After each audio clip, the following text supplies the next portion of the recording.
see the way they hate. And I know better than to listen to the people who are calling us names. I can feel the sunlight shining in. Well, good morning and welcome to episode 857 of the Lots Project Morning Show, where the coffee is strong, the opinions are stronger, and everything is always filter free. I'm Brian, your host, and it's September 29th, 2025. This morning, I'm enjoying a fresh cup of a new experimental blend, a light Colombian with medium dark Peruvian from foodforestfarms.com, because life's too short for shitty coffee. At Food Forest Farms, your beans are roasted by real human hands using a clean stream air roaster. More than just a customer, your family. Get 10% off with code LOTS10. That's LOTS10, and shipping is always free. While you're there, check out C4 Club for even more awesome perks. Today, we've got another busy show, a visit from the in-laws, mistakes we've already made on the cabin build and how we fix them, a roundabout way. That's fun. A property walk with Kerry Brown out at Delinquent's Gully, and a few interesting products I have lined up for review. Grab your coffee, smash that like button, and let's get started. Good morning. Good morning. How's everyone doing? Canadian Farmstead says he's driving. Hey, drive safe, man. Drive safe. Hopefully you can keep her on the road. Hunter over on Twitch. Good morning to you, sir. And Pip, good morning and happy Monday, humans. Happy Monday to you, Pip. I hope you have a fantastic day. Have a little bit of this light Colombian with medium dark Peruvian.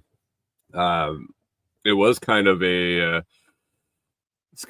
accident, kind of a whoopsie. A few weeks ago, I was drinking the new Brazilian bean that Brian brought in over at Food Forest Farms, and it was a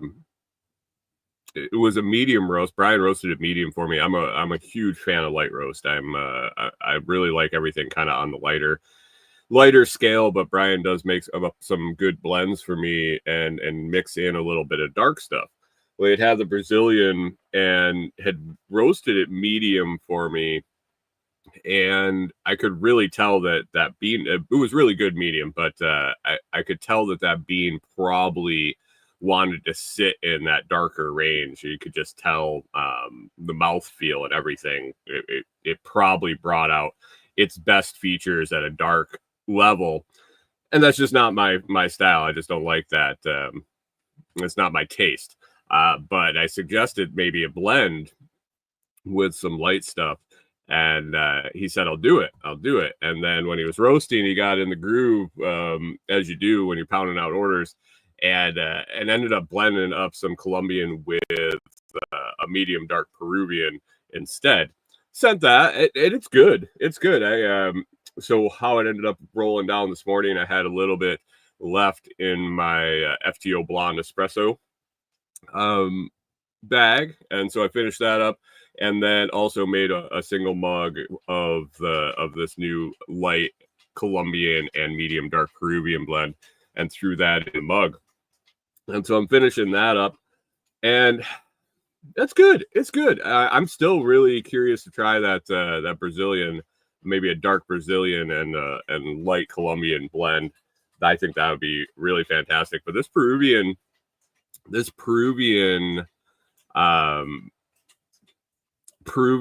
the light Colombian works well. Canadian Farm says this espresso. Espresso. What about espresso? FTO Blonde Espresso. Yes. That's in the mug. That's right here. And I wanted to talk a little bit about coffee right now. I have a big old sale. Well, it's a pretty significant sale over at Food Forest Farms.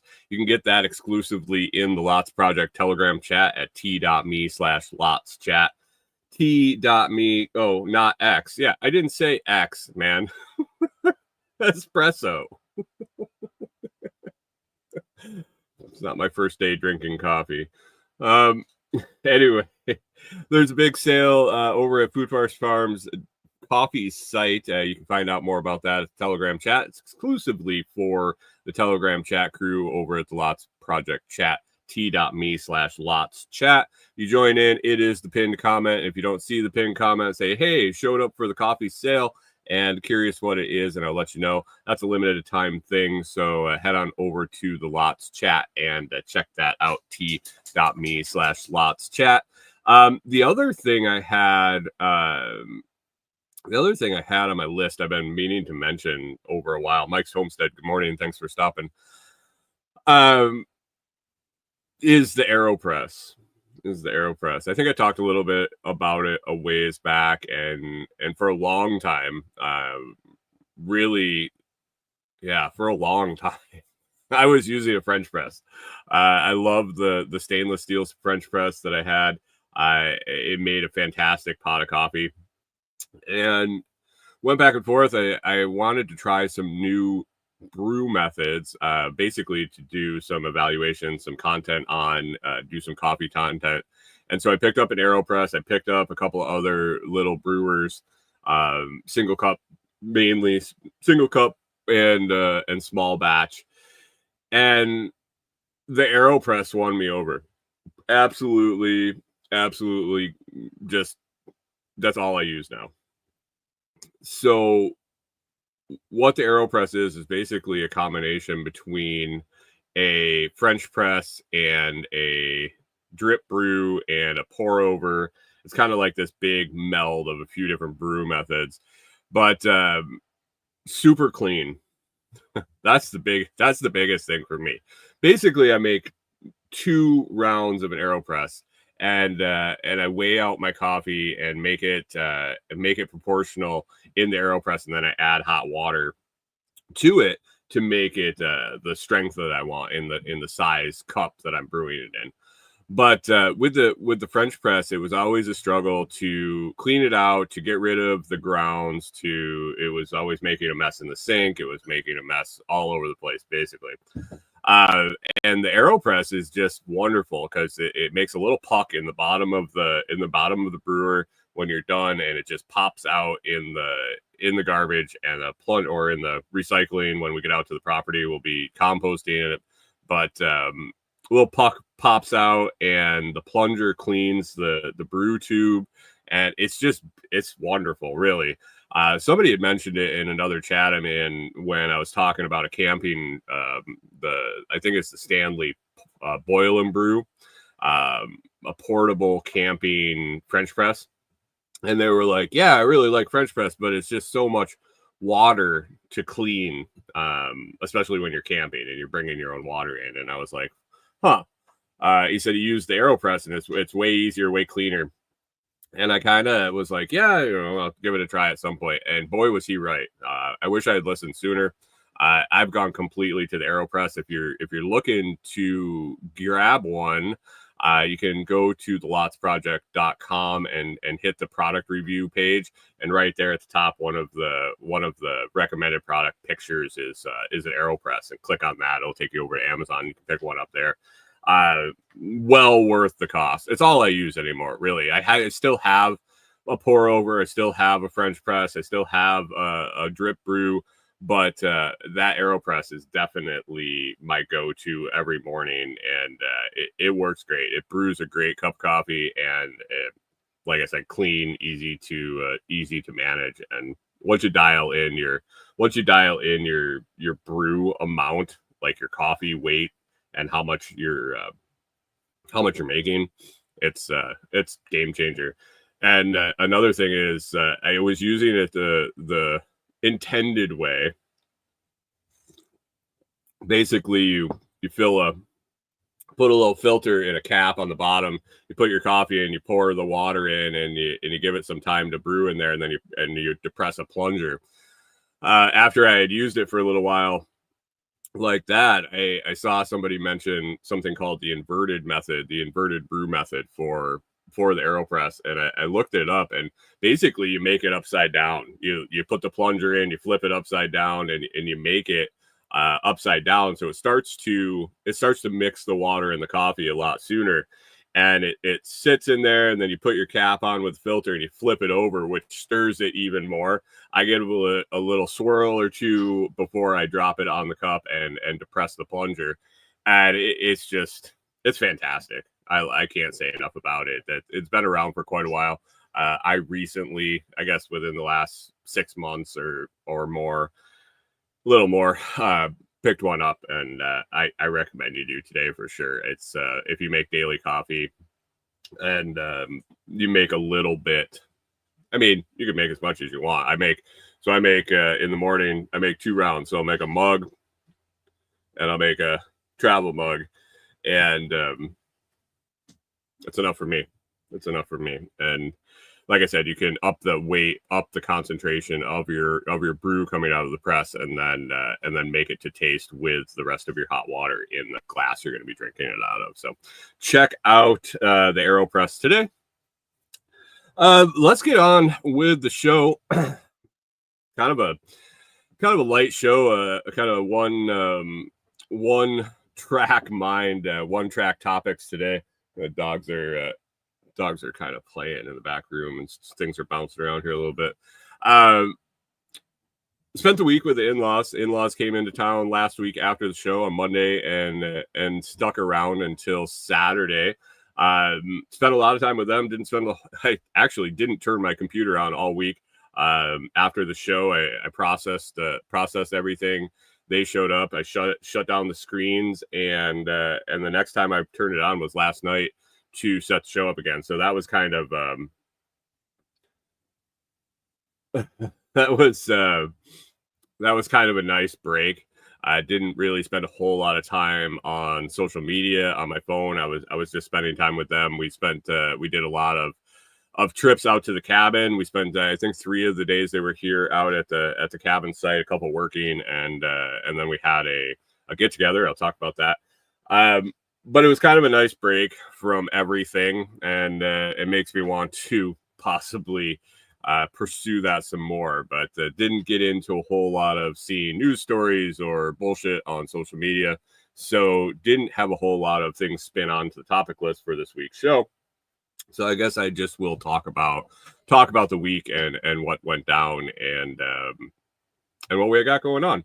Canadian Farm says down timber almost done. Yeah, it's been a rough month for Bitcoin.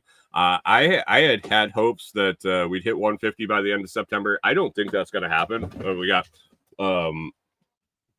one, or it's like a WrestleMania back there at the moment. We got a couple days left here in September, and right now we're sitting at Bitcoin price check-in 111,997. 111,997. That's not anywhere close to 150.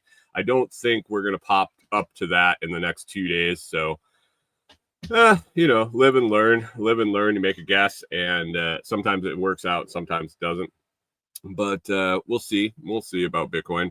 I'm just rolling with it. I'm in it for the long haul. So these short ups and downs, it is what it is. We'll figure it out in the long run. Anyway, in-laws showed up. So before they showed up, I think I talked about on last week's show, Corey and I had gotten on the cabin build. We had gotten the girder beams put in place around the outside in between the posts of the cabin on the long side, and got the footers poured down the center for a big long beam. And that's kind of where we ended up before the in-laws got here. My goal for the week was to figure out how to get that beam constructed and installed. Basically, it was going to be a 35-foot long 2x2 ply 2x12 beam. That's a lot of weight. That's a lot of weight.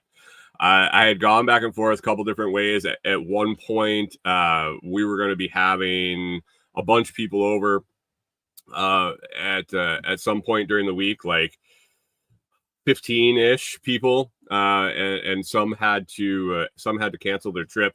So we were down to like 6 people. When we had that larger group of people, I was thinking about building the beam parallel to where it was going to go. And then with a lot of hands, that makes that heavy lifting a lot easier. And I figured we'd be able to pick it up and set it in place. We're talking like probably 500, 600 pounds. So I wasn't really excited to do it with a few people, especially, or just Corey and I. It would have been kind of tough. So I was going back and forth whether to build it and then lift it into place, or if we could build it in place and set it and build it one piece, add a piece on, and construct it as we go.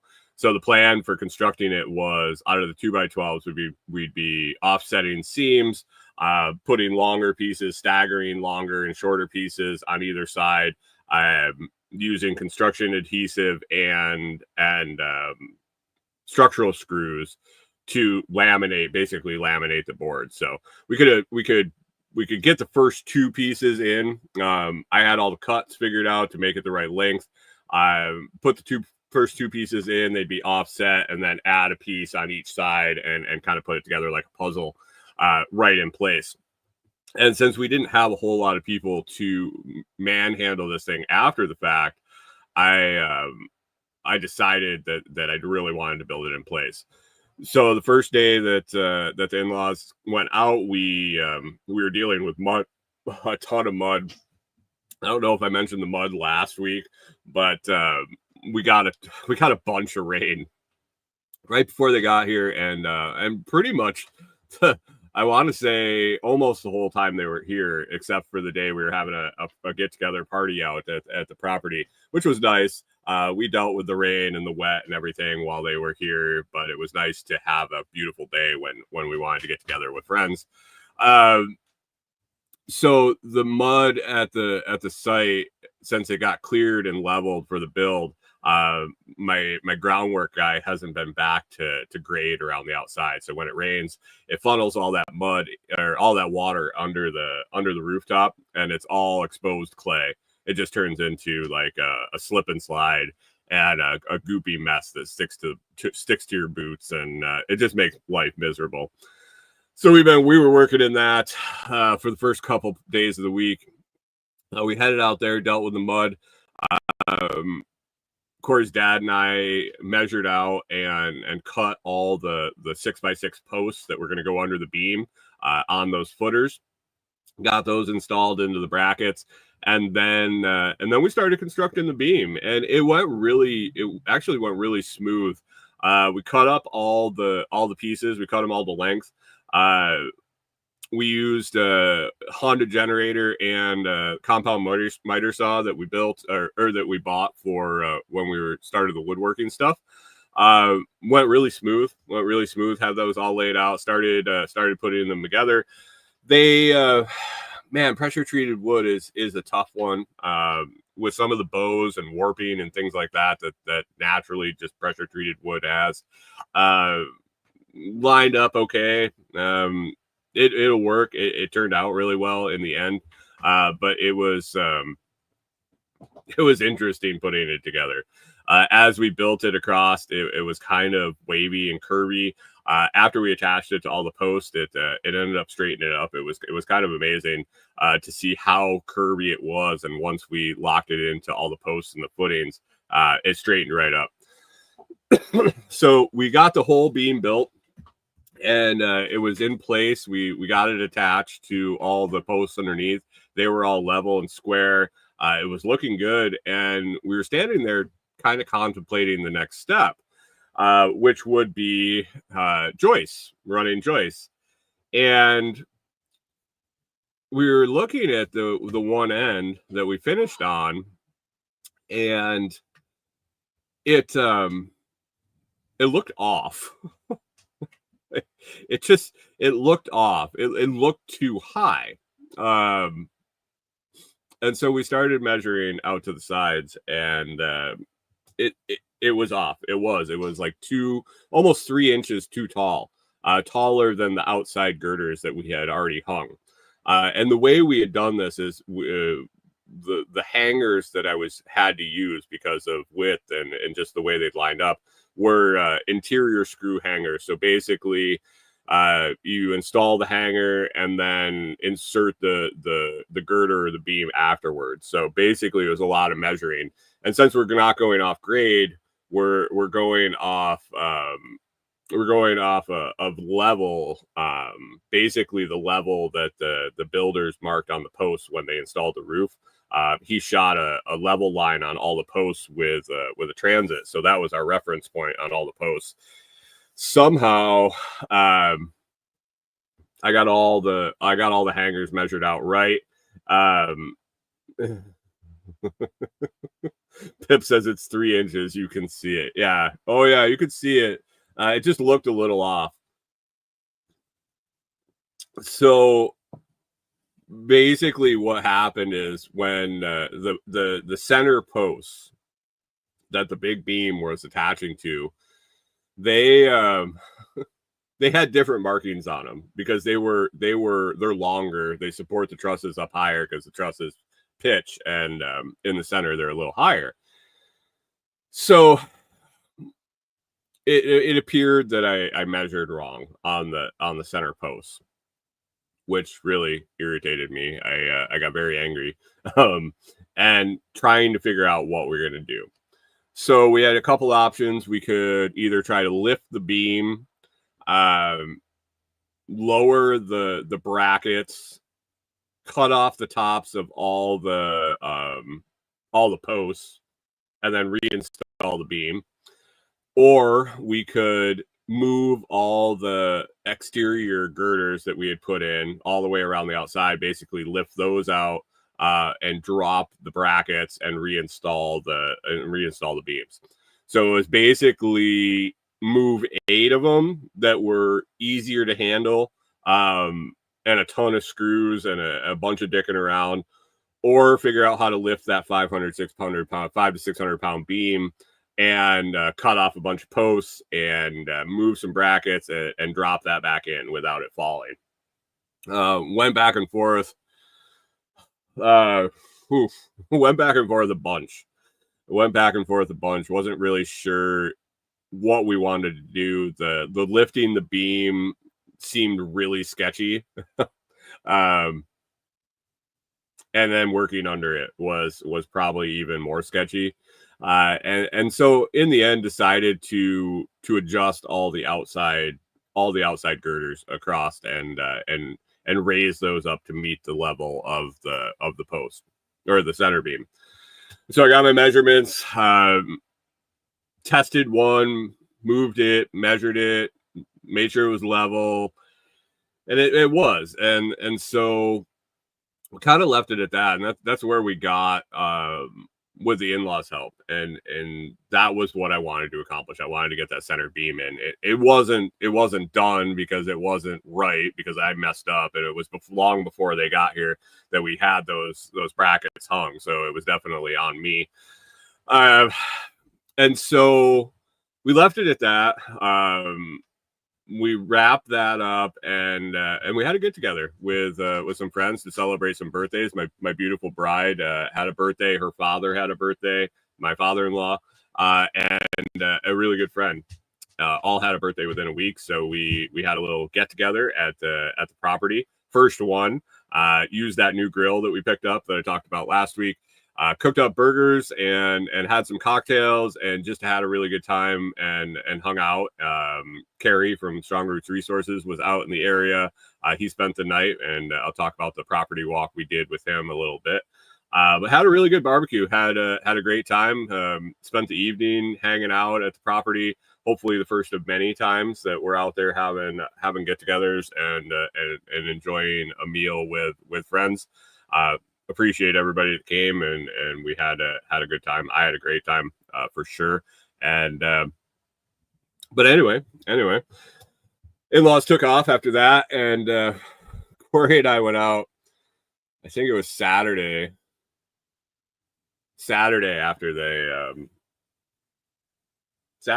they took off, I believe, was when all this went down.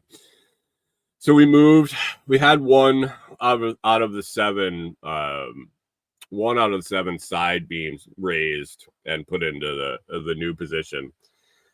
And Corey and I started on that side, finished the other 3 on that side, and as we got to the last one on the opposite, so this would have been the side that we started the beam on. So we started the beam we finished the beam and we checked on the end that we finished. And then when we started raising them, we worked the opposite way. And when we got back to the end where we started the beam and we were kind of eyeballing the new placement of the outside ones, Corey's like, they look too high.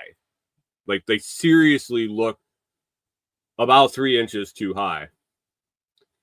And after some measuring and some looking and some checking level, came to the realization that we hadn't mismeasured both the brackets on the main beam, only one. So one end was 3 inches higher than the other end, and over 35 feet when you're running a string. And I don't know if I necessarily checked. I'm pretty sure I had to have checked level, but it was that close. 3 inches over 35 feet isn't a whole lot. And if you're a little off even where the string is setting, you're like, okay, yeah, that's level. You look at the level and the bubbles inside might be a little to one side or the other, but somehow skip through. And so now we're kind of fucked.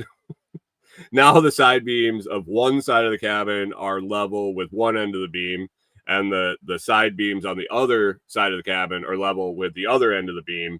And we had to decide what we were going to do. If we were going to raise the beam on one end and move the other 4 side beams up, or if we were going to lower the end of lower the other end of the beam and put the 4 that we just moved back to where they were originally. Either way, at this point we were moving. We had to definitely fuck around with the main beam in the middle and move 4 of the outside. Canadian Farm says I should be used to eyeballing 3 inches. You're being generous. You're being generous. So anyway, that's the decision we had at that point. And after thinking about it, after contemplating it, and looking at what we would have to do with the posts, basically it came down to the 6x6 posts under the center beam. It made sense to drop the one end and then cut off, remark the posts in place and cut them off to be where they needed to be.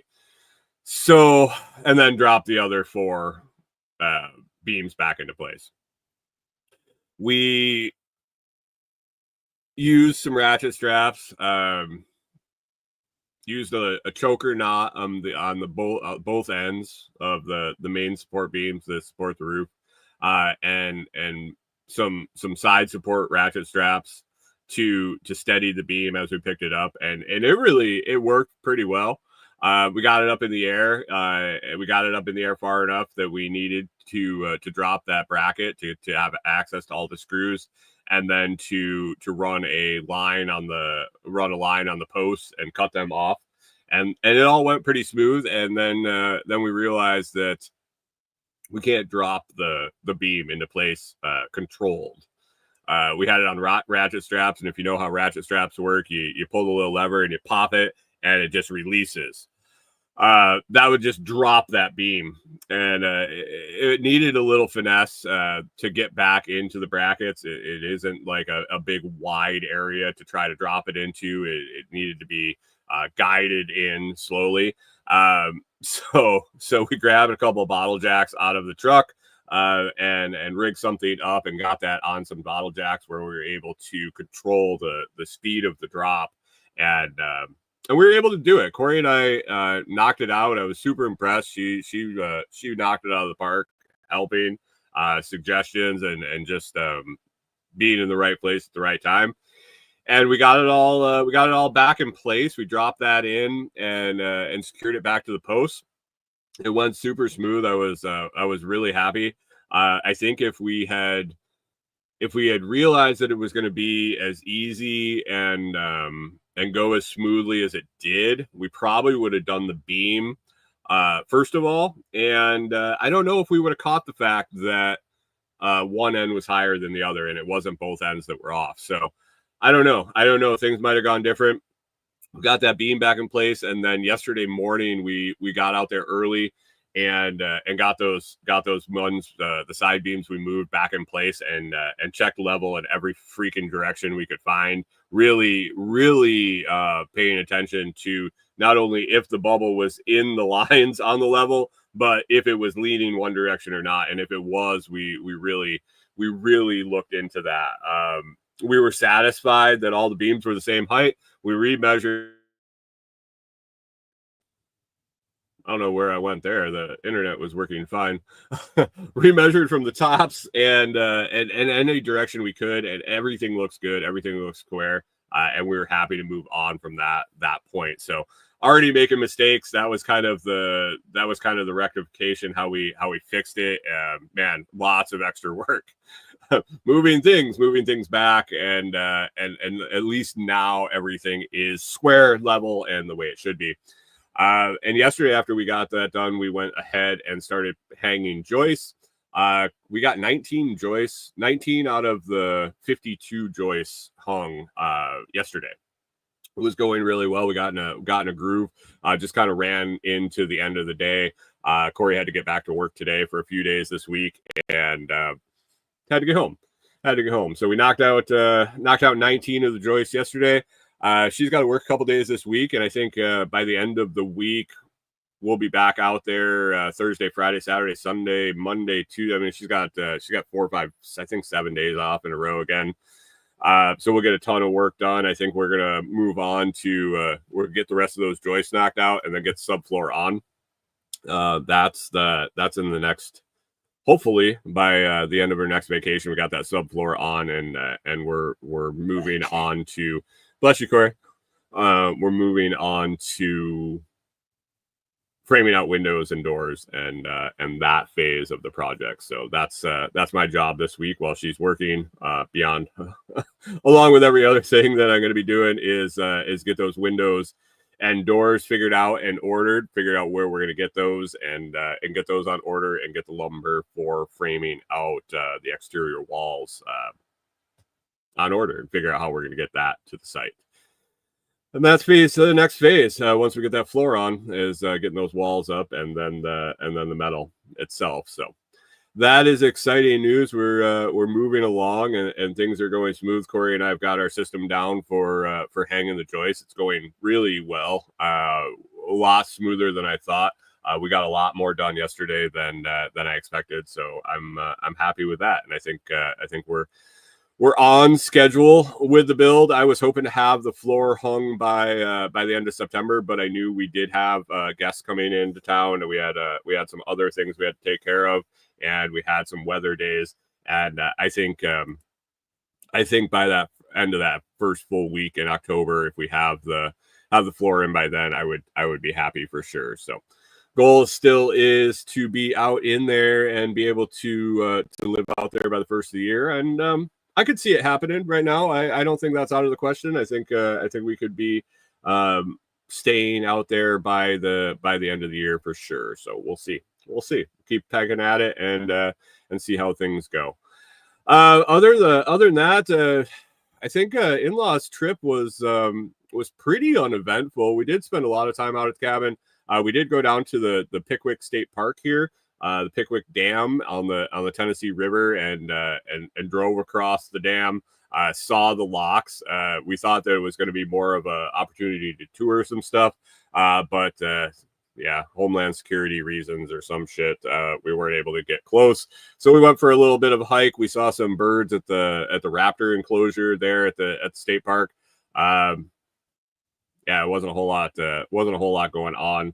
And other than that, we played a bunch of games. We played a bunch of cornhole, played some bags, cornhole, whatever you want to call it.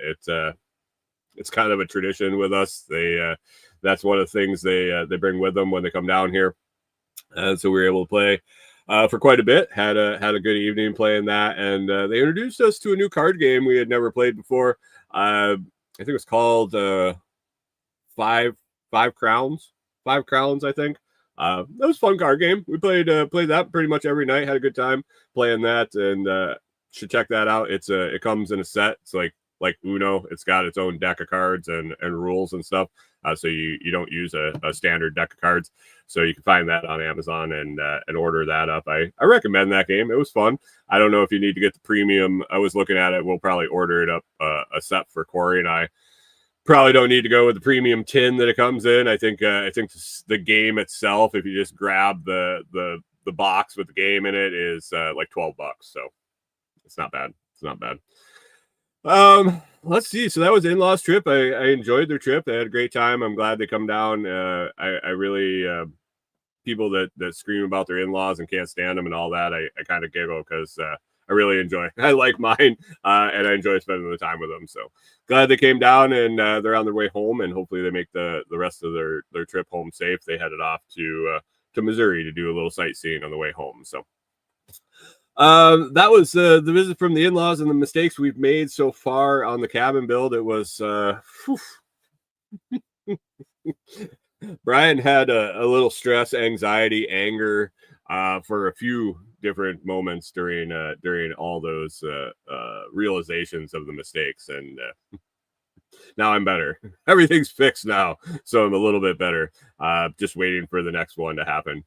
Anyway, one mistake you don't want to make is not securing your Bitcoin. We were talking about the price a little earlier, and it's down, but it's bound to go back up again. Or even at this price, you don't want anyone getting their hands on your coins. Bitcoin isn't going to get hacked, but your wallet, your software wallet may, or we may experience something like the JavaScript hack that happened a couple of, I don't know, it's last month now. It's not going to happen with the Blockstream Jade or Jade Plus hardware wallet. Easy to use with the Blockstream app. Newly designed the Blockstream app. They changed away from Blockstream Green and upgraded to Blockstream app. It works great. It's smooth. It's seamless with the Blockstream Jade and Jade Plus. I really enjoy it. I've been using it for quite a while now. Have lots of satisfied people have picked one up, and it's easy to use. It's easy enough for a beginner, but customizable enough for advanced user. Blockstream Jade and Jade Plus, you get 10% off over at Blockstream, store.blockstream.com. Use code TheLotsProject or click the link down in the video description, and the code will be applied at checkout automatically. That's the Blockstream Jade Plus at store.blockstream.com. Let's see. One of the people that came out for our get together, he had stuff brewing on this end of the state. Had something he wanted to go to, an event he wanted to go to, and then had some stuff to do out at Delinquent Scully. Was Kerry Brown of Strong Roots Resources. Kerry has been the design consultant and plant guru, I guess, and food forest designer, property advisor out at Delinquent Scully for since the beginning, really. Really enjoy working with Kerry. I enjoy learning from him. I enjoy walking around the property and talking design stuff with him, coming up with plans and seeing them through. So he was out and decided to stay for a get together. I appreciate that. But the morning of the get together, so Friday morning, the in-laws and Corey and I joined me. When Kerry comes out, we do a property walk. Basically, we walk around, talk about what's going well, what's not thriving, some changes or future plans, and I always enjoy that. And so I invited Corey and her parents along for this trip, this time walking around. And we had a good time. We kind of hit the bottom half of the property that has stuff in the works. Basically, there's a Tim's cabin and our build site are about halfway up the property, both of them. And so we kind of focused on that part towards the front of the property. Made a little loop, a walk around. We walked down through the food forest. identified plants. Kerry kind of dropped some knowledge on us about several different plants, and then the projects that we were working on, and what we've done, and what we should focus on this fall. What I'm going to be focusing on this fall, since weed eater season is coming to a close. I don't have to be running a weed eater every day, all day, like this summer was pretty intense with getting the rain, and then the sun, and then the rain. It was like a jungle out at the property, and was running weed eater quite often, so not a whole lot could get accomplished. But as fall rolls in, and I don't have to be running that thing, lots of projects on the to-do list.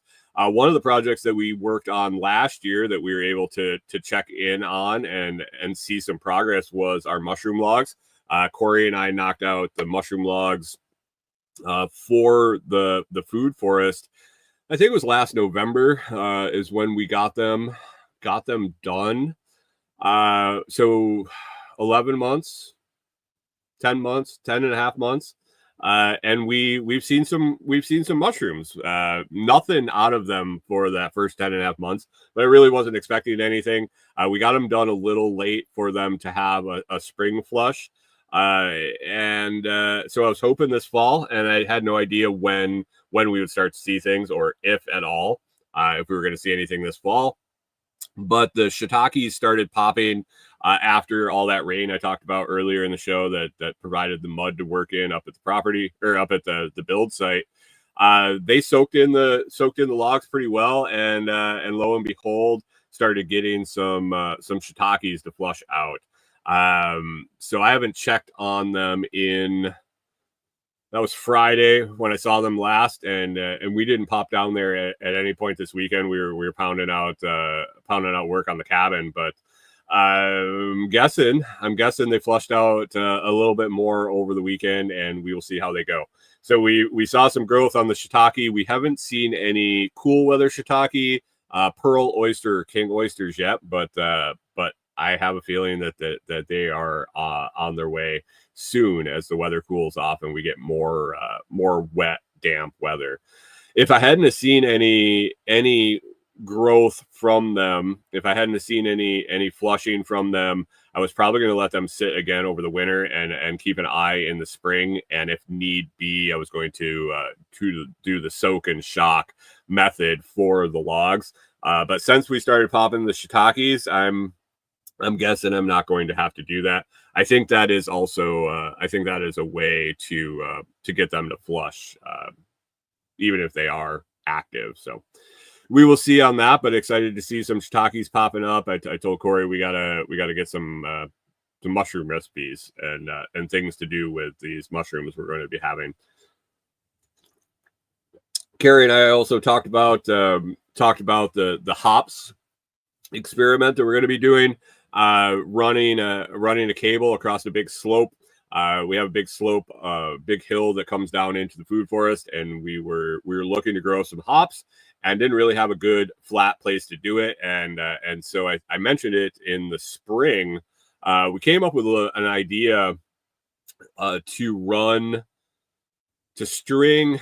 If you know how they grow hops, a hops yard basically usually has a telephone pole, like 2 poles on each end, and they run a guide wire across the middle and then drop guidelines down to the ground, and the hops grow up the guidelines, and they can grow up to 20 feet tall. So a typical hop yard will have a bunch of rows of hops with a post on each end and guidelines, and it's just like rows, like football lines on a football field.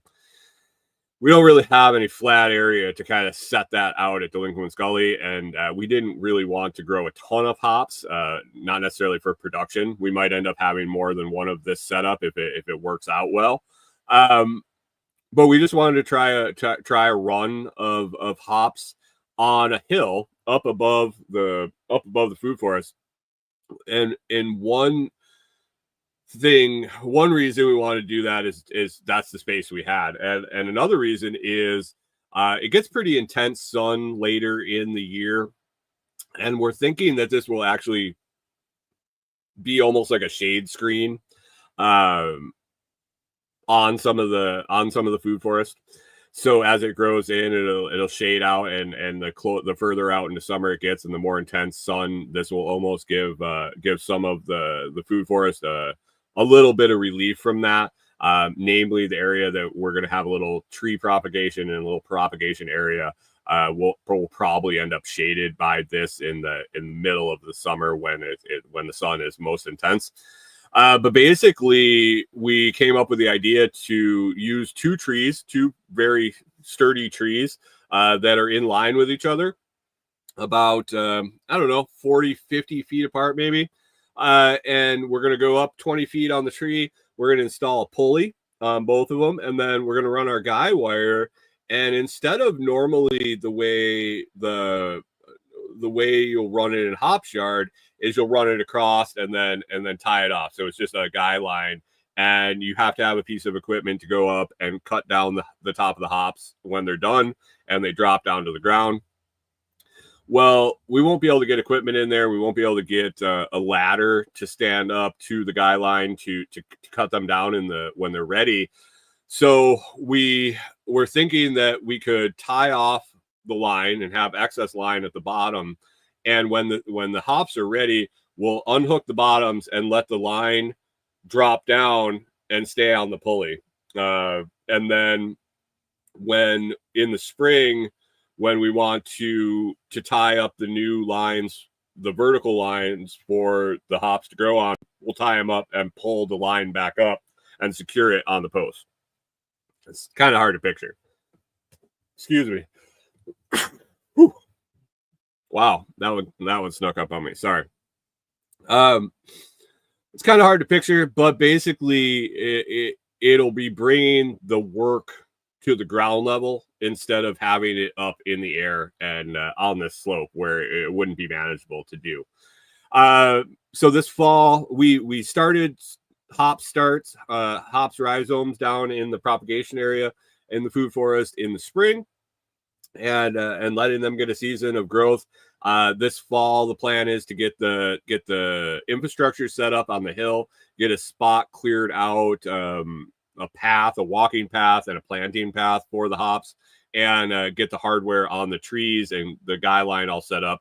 So in spring, we can come out and transplant those hops rhizomes up onto the hill and hopefully get some growing this next spring. So spring into summer. So we'll see how that goes.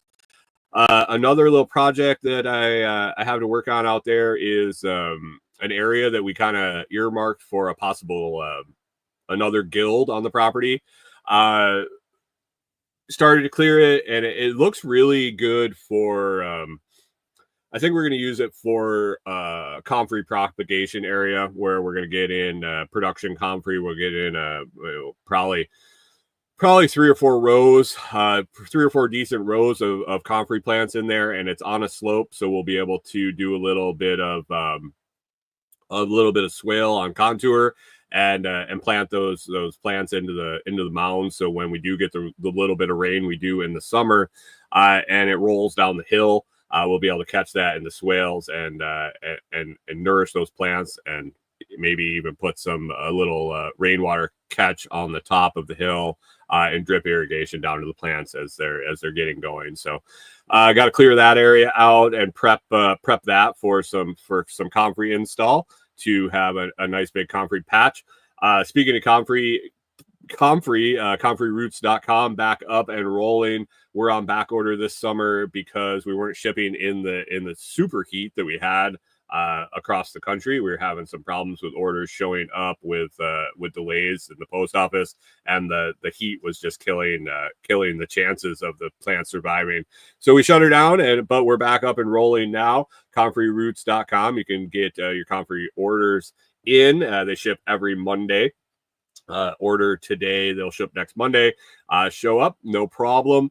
Get your comfrey started now. Going into fall is a great time to get it in the ground now, or even after the first frost, and when the plants go dormant, they'll sit and they'll just wait for spring, and they'll be there when the thaw happens and spring comes.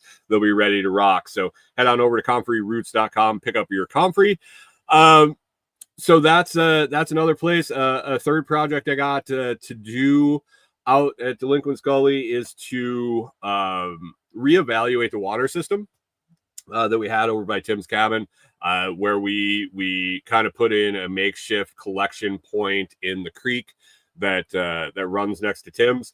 And with that huge rain event we had this spring, where we got it was like 7 inches in I would say it wasn't 2 days, it was probably a day and a half. And the flash flood down through the gully kind of blew everything up. It filled our collection point with silt, overfilled our collection point with silt, and blew our 55-gallon drum right out of the water, literally, and took it down the stream a little bit. But that is a spring-fed stream, creek, whatever you want to call it. One project this fall, I talked to the neighboring property owner, and this kind of is the pretty close to the border, and it kind of weaves back and forth along the property line. I talked to the other property owner, and I'm going to do some exploring and hopefully find the spring head that's feeding that. I've been above it on the property, up the hill, past it, and there are points where it's not flowing. So at some point.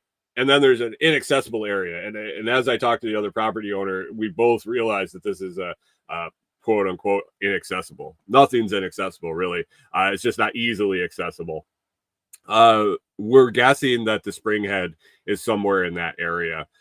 So when the foliage drops and it's easier to see and easier to get through, and I'm going to cut a path. I'm going to do some trailblazing. I'm going to head up through there and hopefully find the spring head. And we'll do an appropriate build out on the spring head, put in a spring box, and likely provide some water for both sides, both properties. And that is a goal this fall, is to locate that spring head and come up with a plan for getting spring fed water on that side of the property. So that should be a fun deal. Going to be cutting through a bunch of deadfall. The reason it's inaccessible really is a lot of trees have fallen over this ravine. So lots of deadfall, lots of overgrowth, blackberries, and it's a mess. It really is a mess. So trying to pick your way up through there and find the source for this creek is it'll be interesting. Good fall winter project when there isn't a whole lot of stuff popping in there, and a lot of growth in the way. So we will see how that goes. Other than that, Kerry dropped a lot of plant knowledge on us, and in-laws, and had some great questions for him, and he was able to answer and explain things to them, explain how the food forest was working, kind of the stuff that's come in after we cleared it from just raw forest and started developing things. We've seen a lot of plants, pioneering species come in that are trying to help regenerate that forest. So that was cool. Kerry also talked to us about some ground cover for once we get our area graded up at the cabin, and it's going to be all mud. What we're going to want to try to get to come back in that'll be beneficial, I guess, and let us get out barefoot in the yard and not have a disastrous time trying to take care of it. So looks like there's a lot of native species that we'll be able to encourage growth of that are right there, and we're not going to have to seed a ton. We'll see what happens once we get everything graded out and the sun hits it and things start coming back. So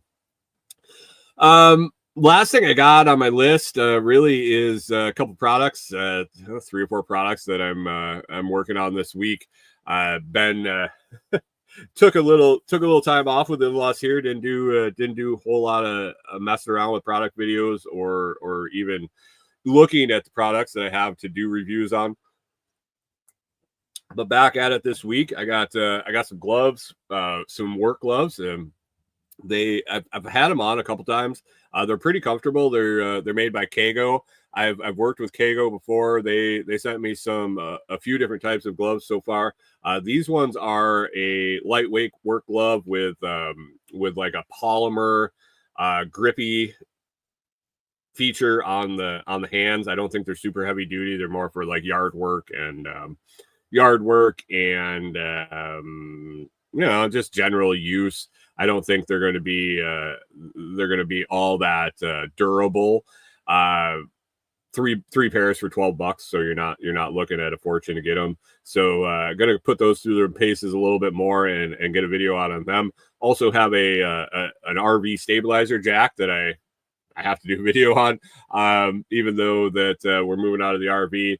I think this stabilizer jack could be used for a lot of things. It's just your standard scissor jack, meant for the corner of the RVs, but you can repurpose that and use that for a bunch of stuff. I actually thought about popping it out of the box and using it for our beam when we were messing around with the beam, but had enough bottle jacks to get that to work. And the last product I have to assemble it this week and check it out is a stainless steel utility sink. Had a company reach out and ask if I wanted to check that out, and of course I did. I think we'll be using that for some outside water at the build site. I have a spare RV pump, a 12-volt RV pump that I plan to use the rainwater catchment tote from the shed. Have that sitting there. And I have a spare small solar system, just a small 12-volt, 100 amp hour battery and some panels that will keep it charged. That I think I'll be able to hook up pressurized water from the tote to the sink when I get it set up. So for hand washing and whatnot out at the cabin until we have plumbing, we'll be able to have this stainless steel sink out there and have some pressurized water. So that's kind of exciting. That's exciting. So excited to get that together and see how it works. And then moving forward after we get the cabin built, I think that it might live in a shed, or we might end up using it. Who knows? In the kitchen, 20-inch sink. I don't know what Corey's plans are, or not in the kitchen, in the restroom, in the bathroom. I don't know what Corey's plans are as far as sinks, but we'll see what this looks like and how it works, and we'll use it somewhere on the farm for sure. So always nice to have a sink available in different places. So we will see about that. Other than that, man, this week it should be another busy week. Like I said, Corey's got a couple days of work, and then we'll be back out at it, working on the cabin and knocking out the rest of those joists, and then on to getting the flooring installed. Definitely showing my age. I'm moving all these 2x12 by 12s, and they are ground contact pressure treated, so they're nice and wet. And heavy. Definitely feeling my age and how out of shape I let myself get being in the RV and not really eating the best and not using my body the way I should. Giving me the sign that it's time to start taking care of myself a little bit more. Have lots more of the 2x12s to move and cut and install, and then that 3/4 inch flooring is not light and not light either. So lots of working out to do. Guys, I think we're going to wrap it up today. Like I said at the beginning, there is a good coffee sale going on over at the Telegram chat. That's t.me/LotsChat, t.me/LotsChat. It's pinned at the top. If you don't see it, not sure if new members see the old messages in the group or the old pin messages. If you don't see it when you join the Telegram chat and get approved, let me know. Just say it, and I'll share the post with you, and you can get in on that coffee sale over at foodforestfarms.com. You can always just head on over to, if you don't want to join the Telegram chat and you just want to head over to Food Forest Farms and save 10%, use LOTS10, LOTS10. Put that in at checkout and you'll save 10%.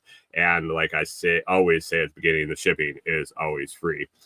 Hope you guys have an awesome week and get a bunch done. I'll be hanging out over on Telegram. Might spend a little time on socials. Got some things to do this week where I'll have signal and some waiting to do. So might see some action over there, but definitely in the Telegram chat.